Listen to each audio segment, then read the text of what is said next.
Station, this is BBC Radio. How do you hear me?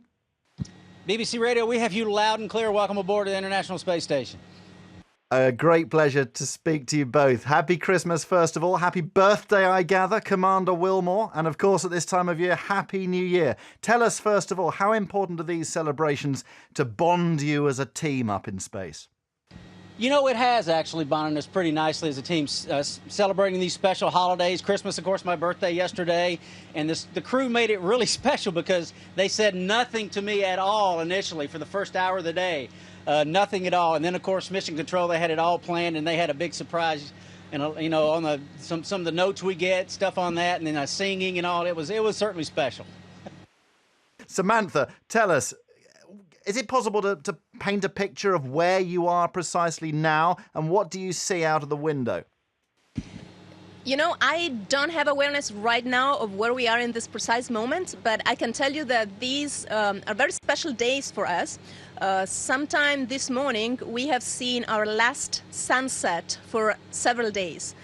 You probably heard that normally here on board the space station, we see 15 to 16 sunsets and sunrises every day. But now we're going into a very special period in which we basically trek along what we call the terminator, which is the line between daylight and night on the ground. And so we're basically, for 4 or 5 days, we'll be in this permanent twilight condition where it's never night and it's never really day, and it makes for beautiful views out the window. What does that feel like, experiencing something like that, you know, we could only imagine about when we're down here on Earth? Honestly, it is very difficult to put into words because the colors are so vivid. I mean, to look and see mountaintops, mountain ranges, the entire Himalaya mountains, including Mount Everest and all the other beauty of those mountains, and the Sierra Nevadas in the United States, the Alps in Europe. I mean, it's just mesmerizing. The colors of the waters, the various colors, the greens that are in some of the waters, the aqua, the deep blue. It's hard to put into words other than to say it's just absolutely amazing. And I gather, Samantha, that there are some spacewalks planned early in the new year. What is the mission there? What is the aim? Well, actually, I'll pass it to Butch for this answer because he and Terry will actually be doing those spacewalks, and I'll be supporting as what we call the intravehicular officer. Okay, well, we'll be outfitting the exterior of the station.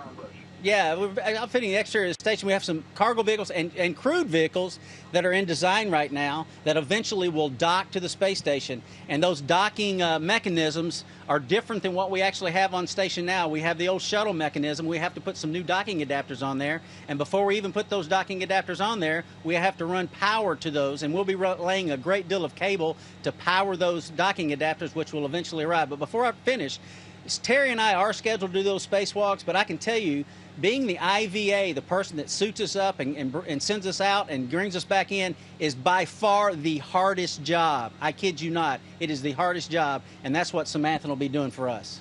Forgive us, we don't know much about how you guys operate on a day-to-day basis, so maybe you can give us an insight. First of all, how do you sleep? First of all, I have to say I sleep great up here. It's the best sleep I've ever had in my life. I've had it up here on the space station. We basically sleep floating. Well, it depends. People have different preferences, but personally, I just love to sleep in a sleeping bag. We all have our sleeping bag, and I just love to leave it floating. Each of us has a little cabin. It's about the size of the old phone booths, for those who are old enough to remember those. And I just let myself float in there. And I don't float far, and I guess I probably bounce off the walls a few times during the night, but it's a very gentle bouncing. It does not wake me up at all. And that feeling of just having my body completely relaxed and no pressure on any side of my body is just wonderful. I just love it. And what do you eat? Absolutely anything that we can get our hands on.